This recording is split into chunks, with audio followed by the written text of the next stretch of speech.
자, 26쪽 넘어가 볼까요? 이제 26쪽에 이제 우리가 25쪽까지 했던 내용들이 아까 선생님 말을 잘못했었네. 그지? 29쪽까지라고 했는데 25쪽까지의 내용이 28쪽까지라고 했는데 25쪽까지 내용이 여러분들이 이제 수학 상에서 배웠던 순열의 내용입니다. 지금 여기서는 다루지 않았었는데요. 그 순열에서 또 우리가 수학 상에서 공부할 때 또 여러분들 이제 문제를 풀 때 등장할 수 있는 내용이 있기 때문에 그 내용 간단하게 보고 이제 그리고 나서 이제 새로운 중복 순열로 넘어갈게요. 뭐도 있었냐면요. 교대 순열 같은 것도 있었는데요. 기억납니까? 말 그대로 교대로야, 교대로. 그럼 뭐가 교대 순열이냐? 자, 교대 순열은 문제 속에 보시면 교대로 배열한다. 뭐 이런 게 들어오거든. 자, 이것도 이제 선생님이 예를 볼게. 남자 3명, 여자 3명,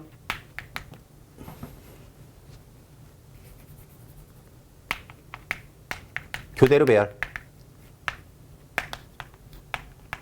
하는 방법은 모두 몇 가지가 있느냐? 자, 남자가 3명 있고 여자가 3명 있어. 그냥 배열하면 6의 계승까지겠죠, 당연히. 그런데 남녀를 교대로 배열하라 이거야. 교대로 배열. 자, 그럼 이거 어떻게 하면 좋을까?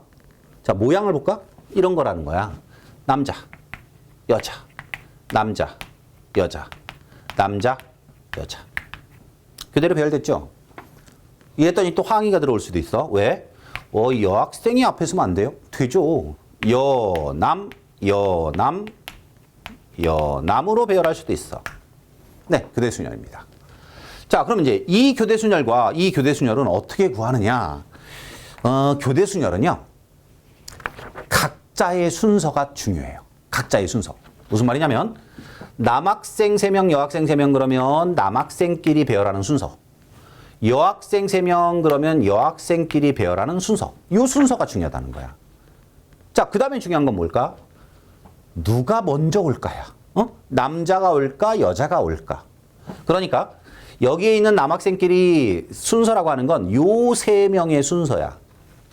여학생 순서, 이 3명의 순서야. 그러니까요. 남자의 순서와 여자의 순서는요. 완전히 무관한 거예요. 여기에 있는 어떤 남학생이 맨 앞에 있다라고 해서 여기에 있는 특정 여학생이 반드시 뒤에 와야 된다. 그런 법이 없는 거잖아요. 그래서 남자끼리의 순서와 여자끼리의 순서를 따로따로 생각하는 거예요. 그러니까 남자가 6가지 방법으로 쓸 수 있다면 여자도 6가지로 쓸 수 있어요. 그리고 나서 걔네들은 그냥 교대로만 쓰면 돼요. 자, 그래서 교대 순열의 수는요. 각각의 순열의 수야. 남학생 3명, 여학생 3명이 배열하는 순열의 수. 그리고 나서 누가 먼저냐를 정해주는 거야. 그럼 누가 먼저냐는 남녀의 순서인 거예요. 이의 계승까지.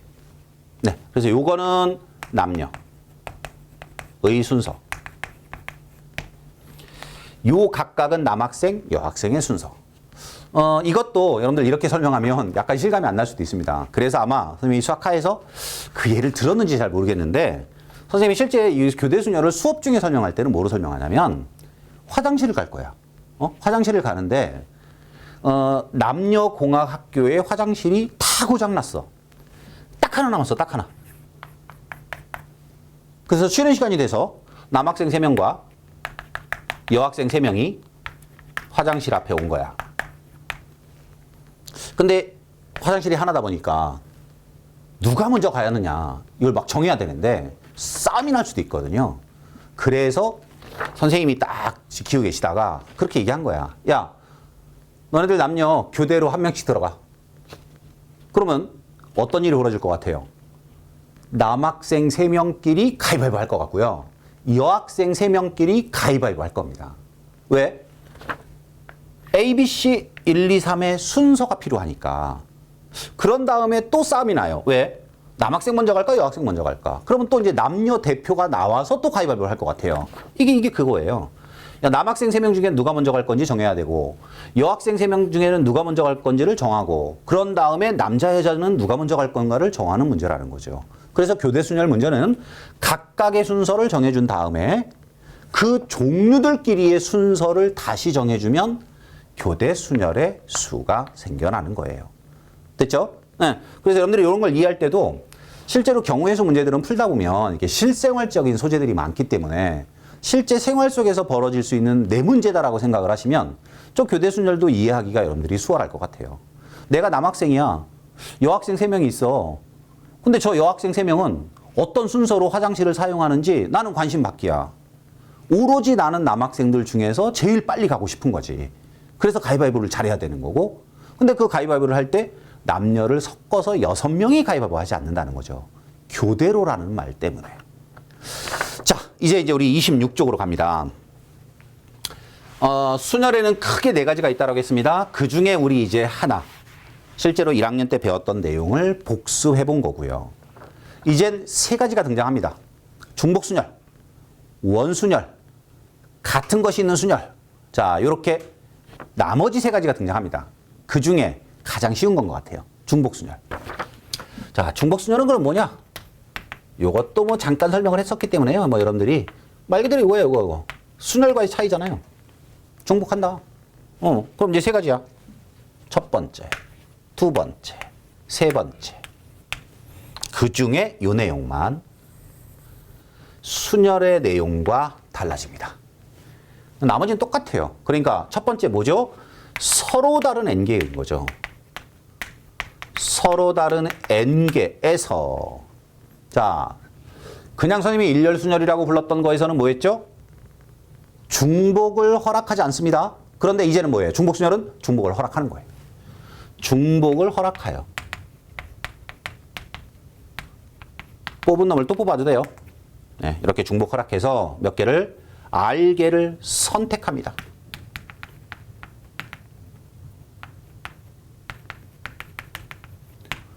만약에 여기까지만 하면 순열에서도 그렇잖아요. 서로 다른 n개에서 중복 허락하지 않고 R개를 선택한다. 그게 n 컨비네이션 R이었죠. 이게 없이 2번까지만 해요. 그러면 이게 이제 여러분들이 3단원에서 배우게 되는 중복 조합인 겁니다. 자, 세 번째 그럼 뭐가 들어가죠? 그놈들을 배열하는 겁니다. 일렬로 배열. 네, 배열의 개념이 들어가면 순열이 되는 거고 그냥 뽑기만 하면 조합인 거잖아요. 자, 이걸 뭐라고 부른다? 중복 순열이라고 부른다. n개에서 R개를 선택하는 중복 순열이라고 부른다. 기호가 있을 것 같죠? 네, 그래서 이거를 이제 우리가 기호로 뭐라고 부르냐면 n, r은 똑같을 것 같죠? p라고 쓰면 순열이 되는 거고요. 자, 이제 중복 순열은 요 내용이 들어가는 거라고 했잖아요. 그래서 기호로는 이렇게 씁니다. 뭐처럼 보입니까? 파이처럼 보이죠? 네, 그래서 n 파이 r입니다. 중복 순열이에요. 그러니까 p를 쓰면 중복하지 않는다는 뜻이고 파이를 쓰면 중복을 허락하겠다는 뜻인 거죠. 그렇다면 얘는 어떻게 구할까? 역시 곱의 법칙이라고 했습니다. 자, 그래서요. 우리가 순열의 수를 구하는 것처럼 똑같이 구해보면 돼요. 얘를 구하려면 1, 2, 3, n 이렇게 n개의 서로 다른 수가 있었다고 해요. 이걸 그냥 수라고 생각하면요. 뭐 저 n이 막 20 이러면 자릿수가 2자리 되고 막 이런데 이제 그런 건 신경 쓰지 말고 그냥 다 한 자릿수처럼 생각하고 n개가 있었다는 거예요. 서로 다른 n개. 요 놈을 가지고 뭐를 만들 거냐면 R자리 수를 만들 거예요. 또는 R자리의 문자를 만드는 거예요. 이렇게. 얘가 모두 R자리야. 그럼 어떻게 하면 돼? 자, 이제 갖다 집어넣는 방법을 생각해 보는 거야. 첫 번째 칸을 넣는 방법은 당연히 n가지겠죠. 자, 순열에서는요. 중복을 허락하지 않았기 때문에 두 번째 사용되는 건 첫 번째 거를 뺀 n-1이었는데 지금은요. 중복 허용해요. 그러니까 또 n인 거예요. 여기는요. 또 n인 거예요. 계속 n인 거예요. 그러면 결과적으로 n이 몇 번 곱해질까요? 당연히 자릿수만큼 곱해지겠죠. r번 곱해지게 돼 있는 거예요. 그래서 얘는 n의 r제곱으로 계산한다 이거예요. 그러니까 npr은 n부터 시작해서 일씩 작아지는 수가 곱해지는 거지만 중복을 하고 있기 때문에 계속 나는 n개의 수나 문자를 사용할 수 있습니다. n 곱하기 n 곱하기 n 곱하기 n 곱하기 n을 r번 한 거야. 그래서 n의 r제곱이다. 어렵지 않죠? 이거는 중복순열은. 네. 그러니까 뭐가 중복순열이냐? 순열과 똑같은 개념을 갖고 있지만 중복을 허락한다라고 하면 중복순열. 그렇다면 실제로 우리가 사용하고 있는 수를 생각해 보세요. 지금까지 우리는 1, 2, 3, 4, 5를 가지고 만들 수 있는 세 자리 자연수 뭐 이런 식으로 풀었잖아. 그런데 실제로 여러분들이 사용하고 있는 자연수를 생각해 보시면 중복순열인 거죠. 왜? 111도 있고 112도 있고 뭐 300도 있고 이러니까 똑같은 수를 실제로 중복해서 사용하고 있거든요. 근데 순열에서는 그런 걸 제외하고 뭔가를 문제를 해결을 해야 되는 거고, 이젠 중복순열까지 배웠으니까 자연수는 자유롭게 여러분들이 이제 사용할 수 있어야 되는 겁니다.